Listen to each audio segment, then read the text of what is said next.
eh, pues sí es importante que ustedes entiendan que al final de los 9 meses, estas son las imágenes que uno quiere ver y que todos, no solo el papá, la mamá, sino la abuelita, el abuelito, los tíos, las tías, las hermanas de la paciente, todos los familiares quieren ver este tipo de imágenes. Una mamá contenta, feliz con su bebé, una madre sana, un bebé sano. Y pues esto es lo que se espera que nosotros le podamos brindar a la paciente. Y lo que no queremos son imágenes como esta, en las cuales pues hay bebés afectados y bebés con problemas que pueden ser mortales o dejar secuelas importantes para el resto de la vida. Y de igual forma que no se sepa de esto al nacimiento del bebé. Esto es ya dentro de la medicina moderna algo imperdonable y que no debe suceder. Entonces, empezamos por hablar sobre el sistema inmunológico fetal. ¿Qué pasa con el sistema inmunológico fetal? Pues esta es una de las causas por las cuales las infecciones perinatales son potencialmente tan graves. Porque el sistema inmunológico fetal inicia su desarrollo bastante temprano durante la gestación, pero es un sistema que no termina de desarrollarse ni siquiera al momento del nacimiento. Inicia su desarrollo entre la semana 9 y la 15 de gestación, más o menos, por medio de una inmunidad activa que va a estar dada por una respuesta primaria ante infecciones que va a estar mediada por IgM, por inmunoglobulinas M, y una inmunidad pasiva, que es la predominante y que va a estar dada por inmunoglobulinas G de parte de la madre, pero estas inmunoglobulinas G empiezan a pasar hacia el feto entre las semanas 16 y 26 de gestación. Entonces, antes de eso, pues es un periodo en que la respuesta activa del bebé no es potente y no tiene inmunidad pasiva. Y entonces las infecciones perinatales en ese periodo pues pueden afectarlo seriamente. Entonces, incluso no solo el feto, sino el recién nacido, la capacidad inmunológica de ambos es menor si se compara con la de un infante o la de un adulto. Entonces, esto es un mensaje para que ustedes en algún momento van a ser internados. Creo que, pues cuando terminan las rotaciones, después hacen internado. No sé si ya dieron pediatría, pero muchas veces llamamos la atención amablemente cuando vemos que médicos internos o incluso estudiantes están llevando a los bebés aquí en la maternidad de Santo Tomás y los llevan y pues en lugar de utilizar los elevadores de los pacientes, pues porque demoran mucho, meten a los bebés y los suben y los bajan por elevadores del público en general.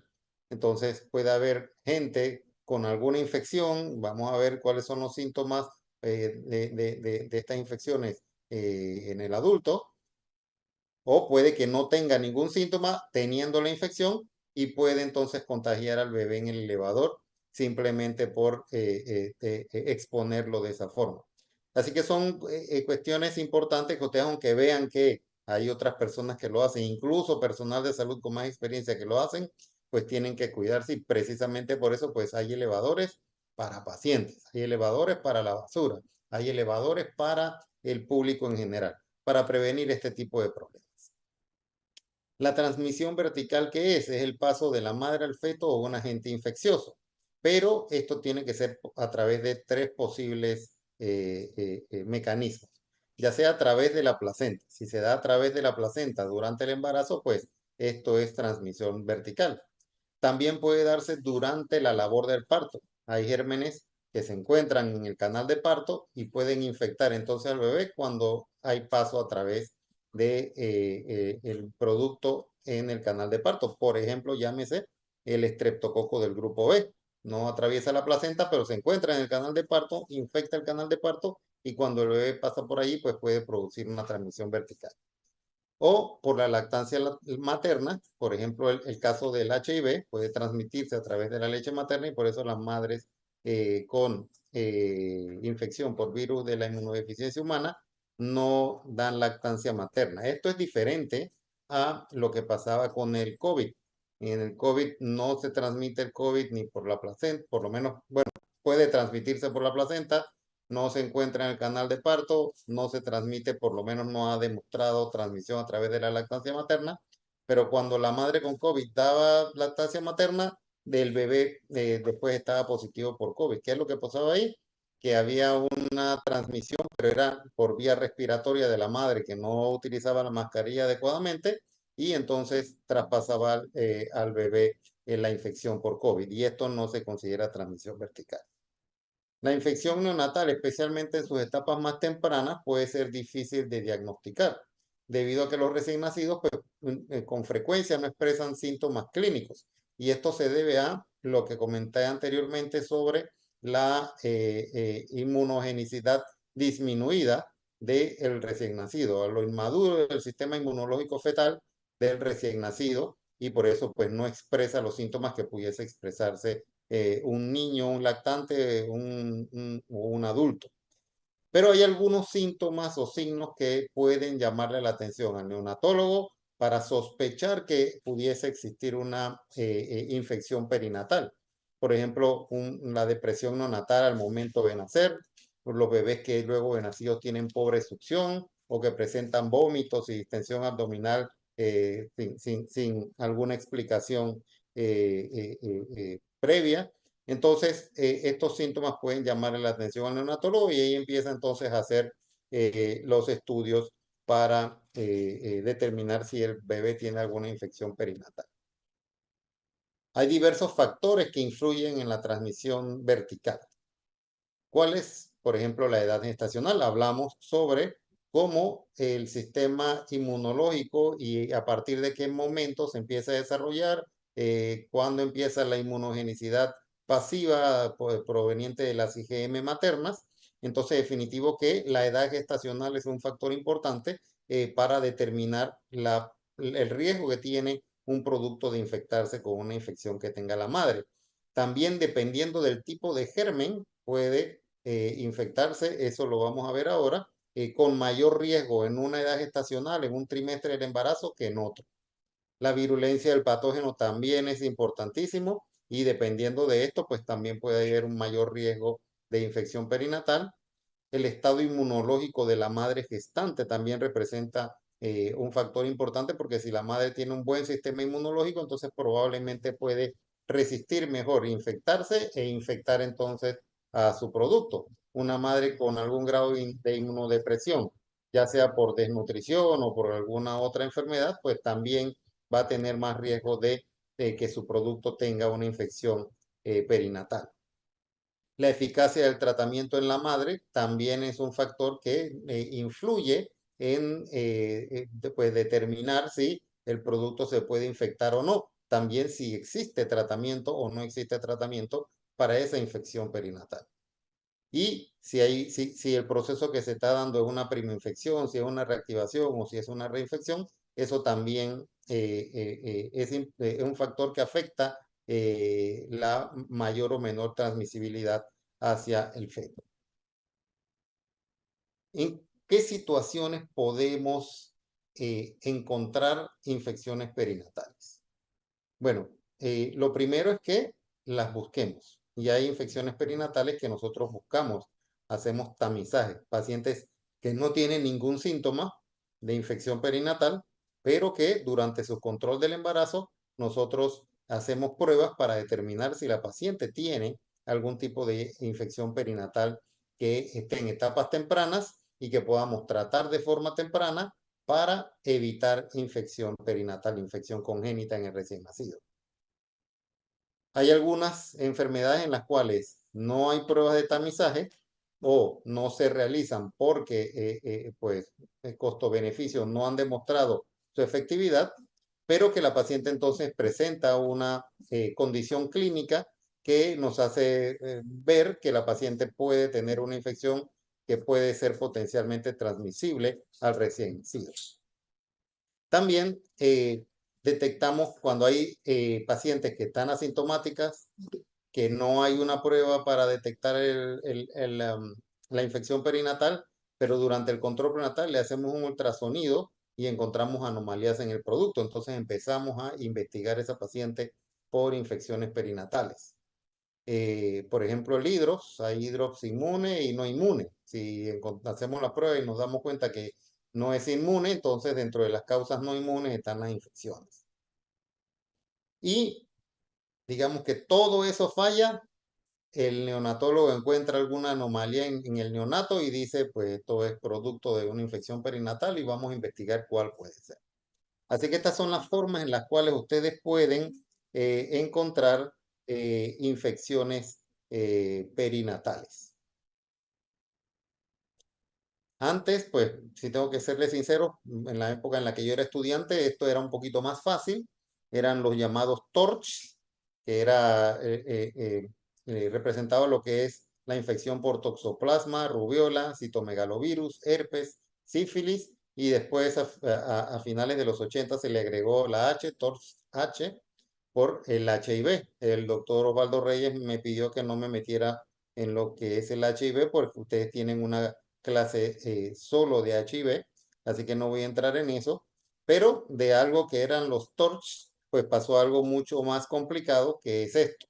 Y entonces ya vemos que se han identificado mucho más gérmenes de todo tipo, llámese virus, bacterias, incluso protozoarios, que pues se estudian ahora como infecciones perinatales, llámese varicela zoster, coxsackie, parvovirus B19, listeria, borrelia, malaria, o sea, una serie de gérmenes que producen infecciones perinatales y que pues ahora ustedes tienen que aprender.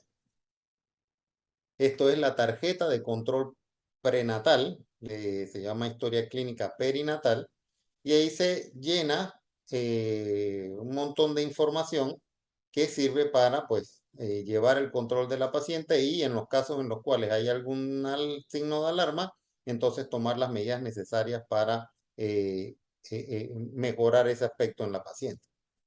Y por ejemplo aquí vemos cómo se hace tamizaje para enfermedades Chagas, esto principalmente en áreas endémicas, malaria, toxoplasmosis, estreptococo del grupo B, HIV, sífilis, y cómo también evaluamos si la paciente tiene la vacuna contra la rubiola y el tétano.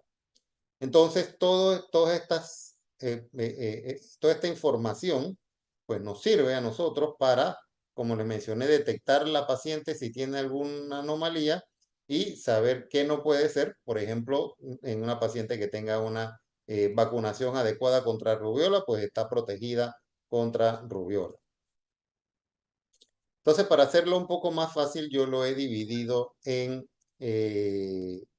tipos de gérmenes. Y vamos a empezar por lo que son las infecciones virales. Vamos a ver que hay infección congénita por varicela zoster, por sarampión, por citomegalovirus, por virus de la influenza, por paperas, por rubiola, por enterovirus, por antivirus, parvovirus, inclusive ahora más frecuentemente el virus del Zika y todavía estamos en evaluación de lo que es el SARS-CoV-2. Con respecto a la varicela, pues es un herpesvirus que es altamente contagioso. Se transmite ya sea por contacto directo o también por vías respiratorias. Tiene un periodo de incubación de 10 a 20 días y en la madre que vamos a poder observar fiebre, malestar, rash maculopapular, vesícula costra. Esto es algo pues, que ustedes de sus clases de medicina interna, infectología, pues probablemente ya lo tienen bastante claro. Es usualmente una enfermedad de la infancia y la vacunación contra la varicela ha disminuido su incidencia en el embarazo. Sin embargo, pues muchas veces la vacunación pues también tiene sus distorsiones dependiendo del estado socioeconómico de la paciente y puede haber pacientes que no estén vacunadas contra la varicela. Las pruebas de laboratorio que nos permiten pues, determinarla, pues la prueba de SAN, el NAT-PCR son las más confiables. En los adultos, las pacientes embarazadas pueden complicarse con neumonía entre un 10 a un 20%, y esto es neumonía grave, e incluso también pueden producir encefalitis. Y aquí vamos a ver algo muy interesante. Por ejemplo, el síndrome de varicela congénita en los recién nacidos que dependiendo de el trimestre en el que se da, pues podemos ver que en el primer trimestre hay un 0,4% de riesgo de que el producto tenga varicela congénita. En el segundo trimestre, un 2% de los recién nacidos, producto de madre con varicela, presentan la varicela congénita. Y en el tercer trimestre, menos de un 1% la presentan. Entonces vemos que los que se infectan en el segundo trimestre tienen mayor riesgo las madres que se infectan en el segundo trimestre tienen mayor riesgo de presentar varicela congénita en sus productos que si se infectan en el tercero o en el primer trimestre. Lo que queremos es que no se infecten ninguno. Y para esto, pues, la importancia de la vacunación.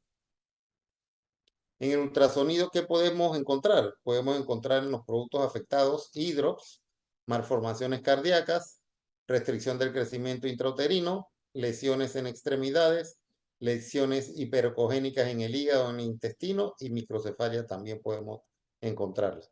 Muchas de estas características las van a ver de forma repetida, pues los mecanismos mediante los cuales se producen son similares independientemente de el germen que lo esté produciendo, pero van a haber muchos de estos mecanismos, de estos síntomas y signos en los recién nacidos que se repiten en otras infecciones congénitas. El tratamiento para las pacientes expuestas, pues con inmunoglobulinas, la llamada Varicig, eh, también podemos darle aciclovir de 10 a 15 miligramos por kilo, pero el aciclovir lo que va a hacer solamente es disminuir las complicaciones maternas, como por ejemplo la neumonía, pero no va a disminuir el riesgo de transmisión vertical. Y la prevención, pues la vacunación. Esto es algo que pues a las doctoras que están escuchando les voy a repetir con frecuencia. La vacuna no se administra en las embarazadas, entonces ya es tarde si la paciente está embarazada para prevenir varicela. Entonces la idea es vacunarse antes del embarazo. Y para los hombres y también para las mujeres, cuando ustedes atiendan atención primaria, pues es importante que dentro de los aspectos que evalúan para las pacientes en general sea el estado de vacunación de las pacientes.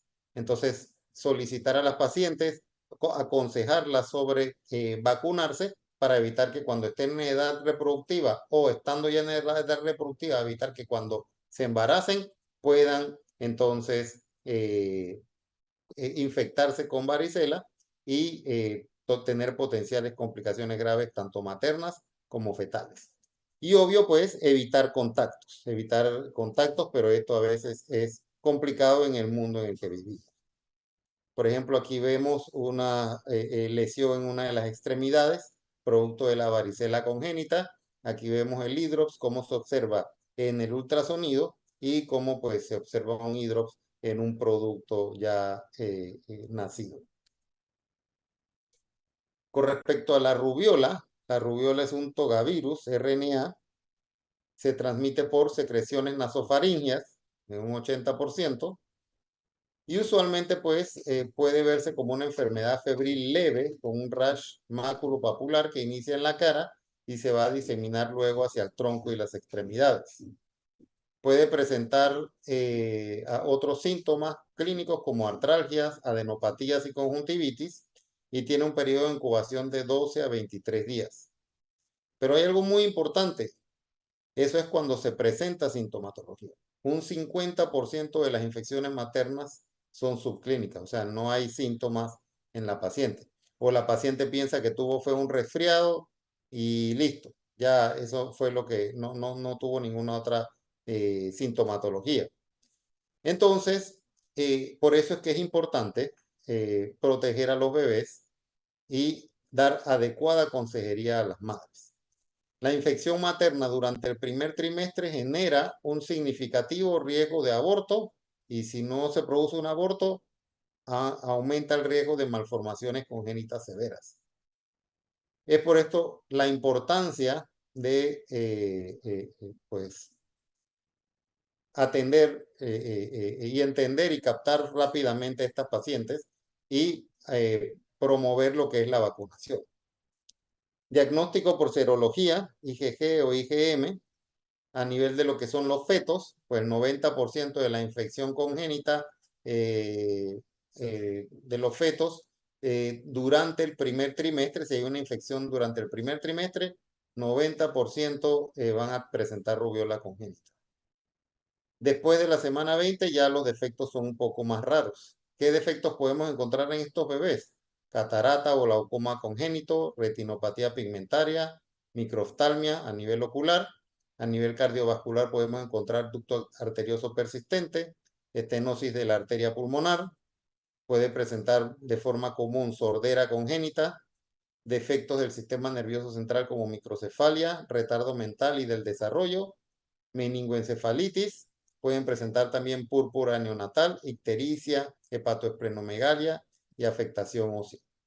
Entonces, para la rubiola en la embarazada no hay tratamiento específico, solo hay seguimiento. Por eso es tan importante la vacunación y las doctoras, les reitero, si no tienen su MMR al día, pues es importante que revisen eso y se vacunen contra la rubiola. Y lo otro que podemos hacer es consejería para las pacientes. Aquí vemos en la izquierda lo que es el rash clásico de la rubiola y cómo hay microftalmia en este bebé que también ahí pudiese decir que tiene microcefalia.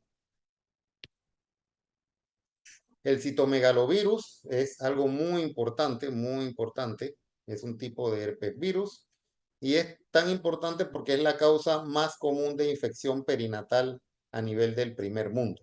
Y pues nosotros como país, pues probablemente no es la principal causa, pero sí va a ser el principal virus que infecta a las pacientes embarazadas en Panamá. Se transmite por contacto persona a persona. El virus es secretado en todos los líquidos corporales y puede darse latencia y recurrencia. Tiene un 30 a un 40% de riesgo de transmisión vertical cuando la madre se contagia por citomegalovirus. Y también, dependiendo del trimestre, va a ser diferente su riesgo de transmisión. Y en el primer trimestre va a haber un 30% de riesgo. En el segundo trimestre aumenta este riesgo al 34 y al 30, entre el 34 y el 38%. Y ya para el tercer trimestre aumenta entre un 40 hasta un 72% de riesgo de transmisión vertical. La madre puede estar asintomática y esto es lo que hace pues peligroso este virus.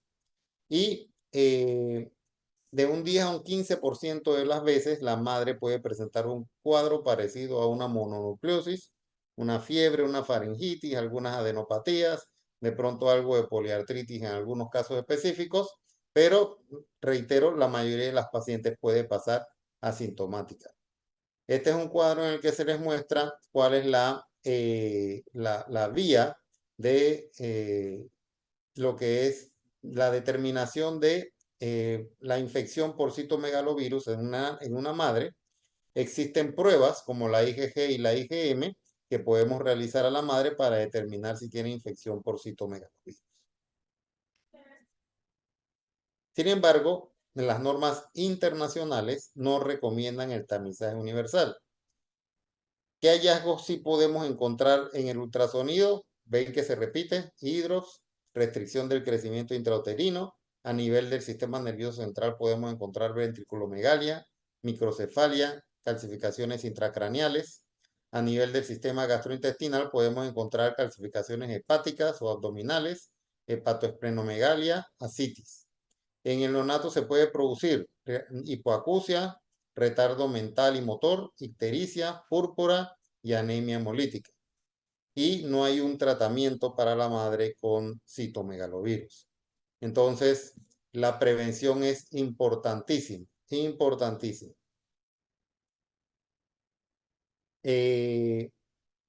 Estos son productos con ventriculomegalia y en la figura de la izquierda y en la figura de la derecha vemos algunas calcificaciones, esas áreas blancas señaladas por la flecha, calcificaciones intracraneales secundarias a citomegalovirus. Respecto al parvovirus B19, es un virus DNA que produce lo que se llama eritema infeccioso o la llamada quinta enfermedad. Se replica en células de rápida proliferación como lo son los eritoblastos, que forman los eritrocitos.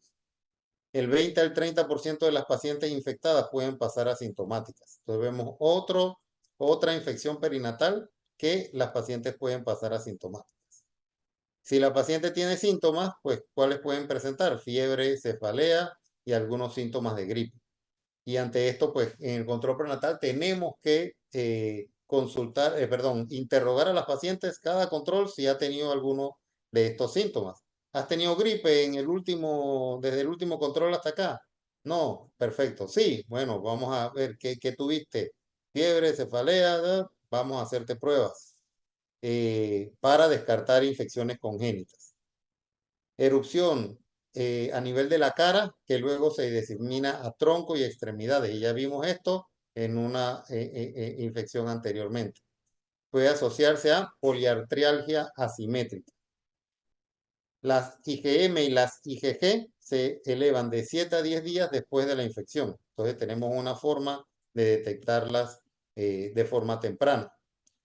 El riesgo de transmisión vertical es del 17 hasta un 33% independientemente del trimestre. Puede producirse si se da una infección temprana, un aborto espontáneo. Si no, el producto puede presentar hidrox e incluso las pacientes pueden llegar a tener óbitos fetales secundarios de infección por parvovirus B19. Los efectos más severos sí los vamos a observar cuando la infección ocurre antes de la semana 20 de gestación. Entonces, es importante, pues, estudiar a la paciente por esto. El diagnóstico clínico y por serología. Más invasivo podemos hacer PCR de líquido amniótico con los riesgos que esto conlleva. El manejo, básicamente seguimiento de ultrasonido en las madres para evaluar por anemia fetal. Dijimos que afecta a los eritroblastos. Si esa anemia fetal progresa de forma severa, entonces el bebé va a presentar hidrox y pudiésemos como una medida hacer transfusión intrauterina en los casos de anemia e hidrox fetal. La prevención, nuevamente, consejería y pues no hay ninguna otra medida que haya demostrado efectividad. Vamos a ver infecciones por parásitos. Vamos a ver lo que es la toxoplasmosis, que es la más importante por parásitos, producida por el Toxoplasma gondii. La vía de adquisición de este parásito, pues ustedes la conocen también, ingesta de agua o alimentos contaminados, ingesta de carne cruda o embutidos que estén contaminados, manipulación de excremento de gatos, contacto con tierra al practicar jardinería. Entonces, la embarazada, pues también tenemos que preguntarle, ¿haces algún hobby? Sí, me gusta mucho hacer jardín y eso me relaja. Entonces, bueno, sí, pero utiliza guantes para que te protejas para evitar entonces contaminación con toxoplasmosis. Usualmente la presentación es subclínica. La madre puede presentar algunos síntomas que pueden ser fatiga, fiebre, cefalea, dolor muscular, linfadenopatías y rash maculopapular. Y cuando la paciente se infecta por toxoplasmosis, entonces esto aumenta el riesgo 4 veces de parto pretérmino. Esta es la vía de transmisión. Pues yo creo que esto pues está en los libros de infectología de ustedes. Y con respecto a lo que es el riesgo de transmisión, también va a ser dependiente de el trimestre o las semanas de gestación. Antes de las 13 semanas, el riesgo de transmisión es de un 15%. Antes de las 26 semanas, entre las 13 y las 26 semanas, el riesgo de transmisión aumenta hasta un 44%. Y hasta las 36 semanas aumenta un 71%. Mientras mayor edad gestacional, mayor el riesgo de transmisión. Pero mientras más temprano se da, la severidad de la infección a nivel del feto es mayor. Entonces, esto también es un factor importante a tomarlo en cuenta. No es que es mejor si es en el peor, en el primero o en el tercer trimestre, las dos son malas. Hallazgos clínicos que podemos encontrar en el recién nacido: bajo peso, hepatoesplenomegalia, ictericia y definitivamente anemia por la destrucción de los eritroblastos. A nivel del sistema nervioso central también podemos observar calcificaciones intracraneales, hidrocefalia y microcefalia. Y la tríada clásica de toxoplasma congénito es corioretinitis, hidrocefalia y calcificaciones intracraneales. El diagnóstico es clínico, como vieron en la tarjeta de control prenatal de toxoplasmosis. Hacemos tamizaje y también podemos hacer en la paciente, además de la serología por IgG o IgM por toxoplasmosis, si el bebé pues vemos que está afectado por medio del ultrasonido, pues podemos hacerle PCR de líquido amniótico si hay alguna duda diagnóstica. El tratamiento no elimina la infección fetal, pero reduce la severidad. Entonces, ¿qué tratamiento le vamos a dar a la paciente? Espiramicina antes de la semana 18. Después de la semana 18 cambiamos a pirimetamina con sulfadiazina, agregando ácido folínico a la madre. Y la prevención, pues, consejería, lo que les comentaba, y medidas higiénicas para la mamá. Aquí vemos cómo se ven las calcificaciones intracraneales en un producto con toxoplasmosis. Con respecto al Chagas y el embarazo, pues la prevalencia de esta infección en pacientes embarazadas, como por ejemplo en Sudamérica e incluso aquí en Panamá, va a variar según las zonas y las poblaciones estudiadas. Entre un 2 a un 20% en zonas urbanas y aumenta a un 23 a un 85% en algunas zonas rurales. También dependiendo del tipo de cepa de Trypanosoma cruzi que te presente. La madre se puede encontrar en cualquier etapa de la infección al momento de embarazarse, o sea, ya tener la infección. Y la infección de madre a hijo puede ocurrir tanto intraútero como durante el trabajo de parto.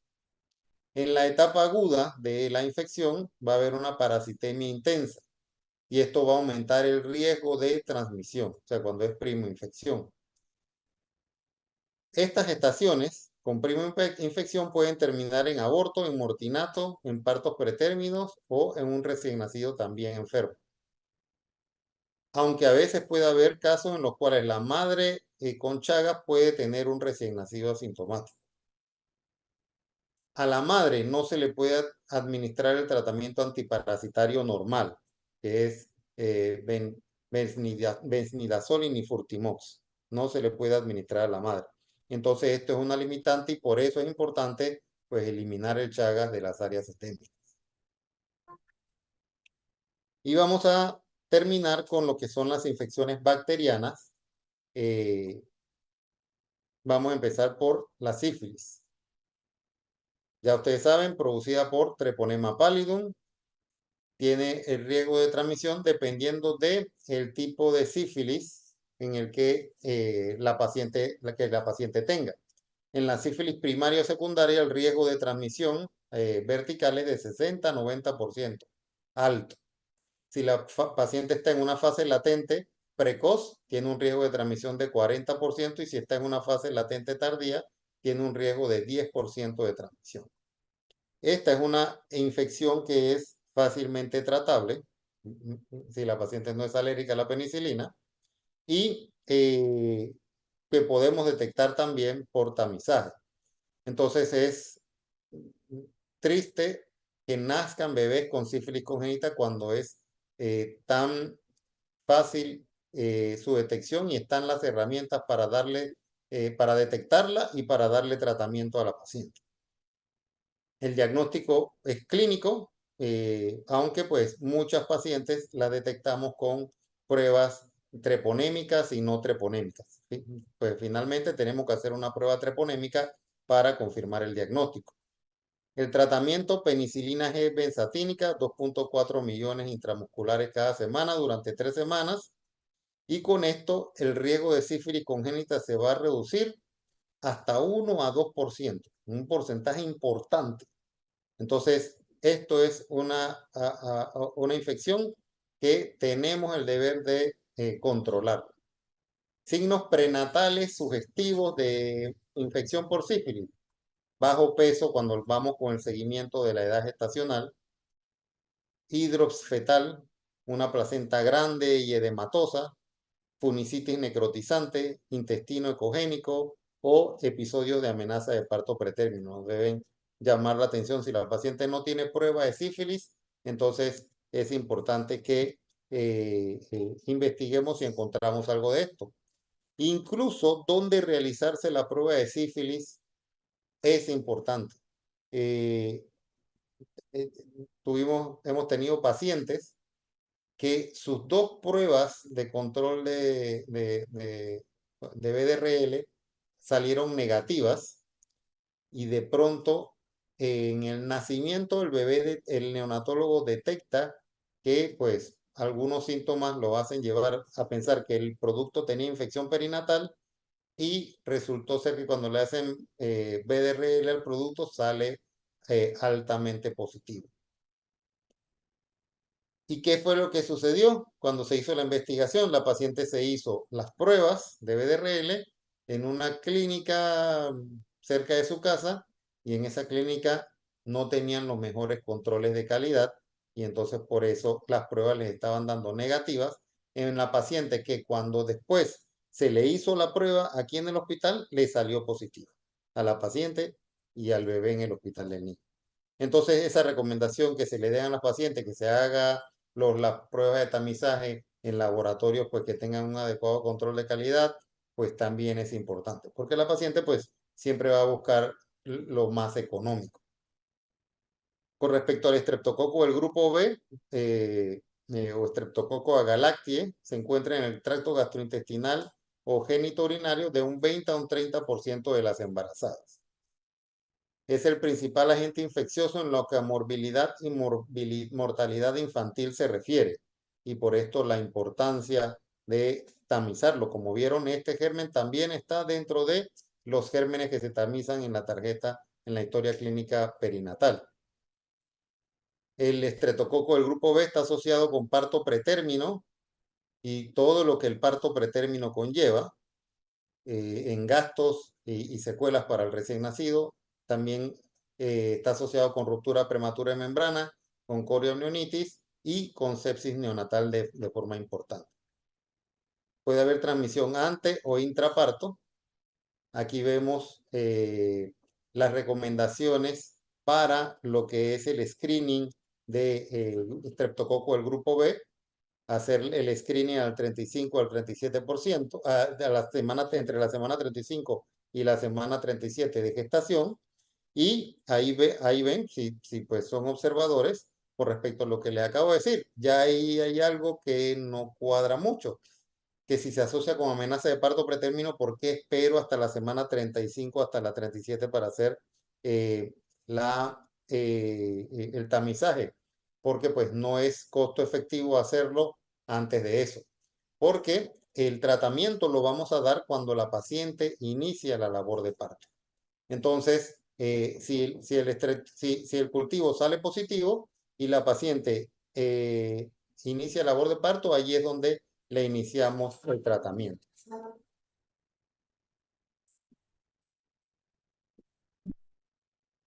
¿Cuál es el tratamiento?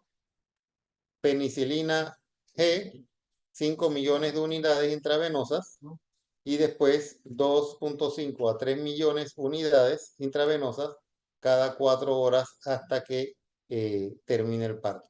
Si no tenemos penicilina G, podemos utilizar ampicilina 2 gramos IV en una dosis inicial y después 1 gramo IV cada 4 horas o 2 gramos cada 6 horas hasta el momento del nacimiento. Entonces son pacientes que pues el tratamiento es fácil, tanto penicilina como ampicilina son medicamentos que tenemos disponibles en nuestros hospitales y los problemas se dan principalmente en las pacientes que son alérgicas a la penicilina.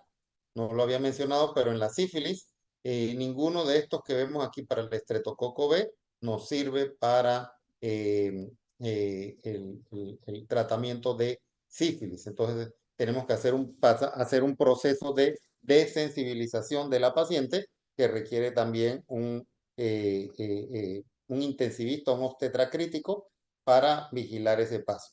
Y la mayoría de las veces se logra sin ningún problema, pero pueden darse complicaciones severas.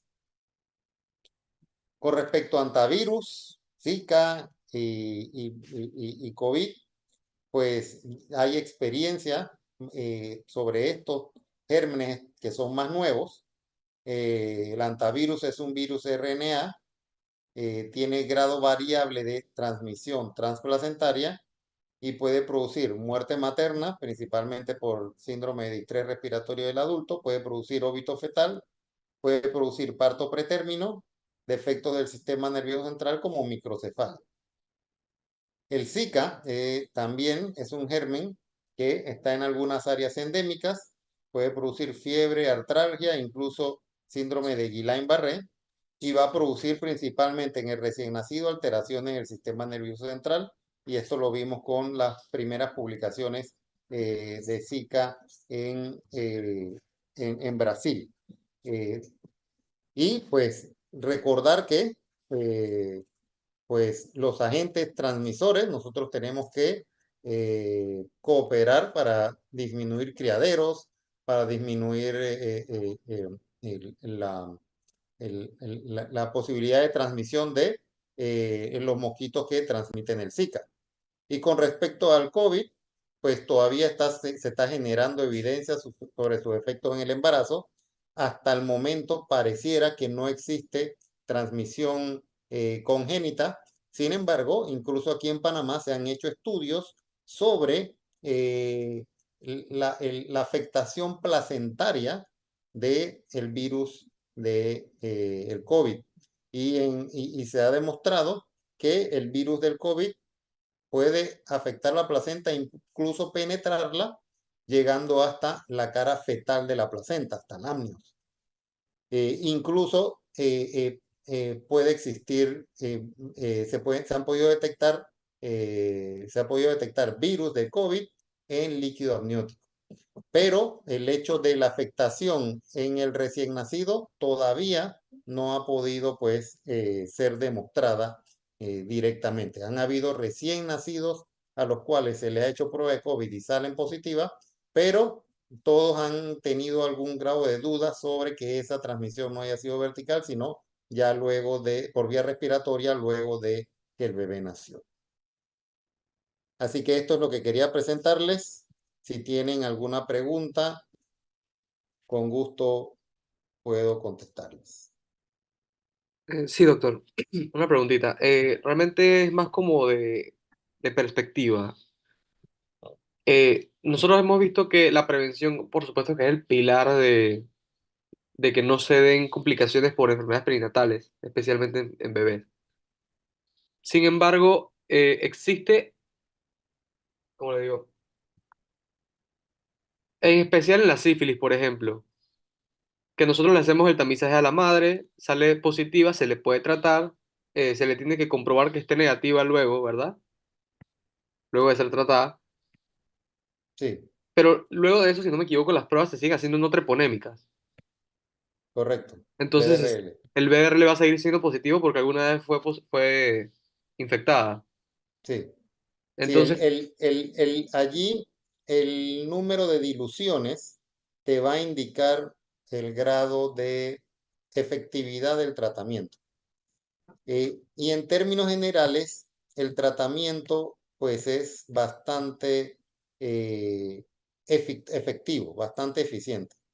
Y por este motivo es que un medicamento tan antiguo como la penicilina, obvio que recordarán primer antibiótico, pero un medicamento tan antiguo todavía sigue siendo efectivo contra el treponema, altamente efectivo. Como les mencioné, el riesgo de sífilis congénita se disminuye de un 70 a 90% en la sífilis primaria a un 1 a 2% cuando la paciente ya es tratada. Eso reduce la carga viral de forma importante. Sin embargo, hay riesgos de reinfección. ¿Por qué? Porque aunque la paciente esté embarazada, y probablemente esto no es ningún secreto para ustedes, las pacientes embarazadas tienen relaciones sexuales y es posible que tengan relaciones sexuales con el que le transmitió la sífilis en primera instancia. Entonces, por eso es tan importante darle ese seguimiento. Como tú dices, pues no necesariamente va a resultar el VDRL negativo, pero si tú ves que tienes una dilución de uno en mucho, pues eso significa que seguiste diluyendo la prueba y seguía apareciéndote positivo el VDRL. Eso significa que el grado de infección es importante. Pero si lo tienes menos de 1 en 8, pues tú puedes decir, el tratamiento funcionó. No sé si eso contesta tu pregunta. Correcto. Está indicado que a pesar de que ese es el resultado de una dilución 1 en 8, que nosotros asumimos que es negativo ya prácticamente, igual está indicado hacerle prueba al bebé al nacer, BRL. Sí, sí, a lo madre, no sé si me estás preguntando de madre embarazada que le dimos tratamiento, que sentimos que controlamos la infección y que si se le hace al producto cuando nace, sí se le hace, sí Esa es se mi le hace. pregunta, justamente eso. Los neonatólogos le hacen esa prueba al bebé. Madre BRL, BDRL que va con el bebé. Perfecto, gracias, doctor. Con gusto. ¿Alguna otra pregunta?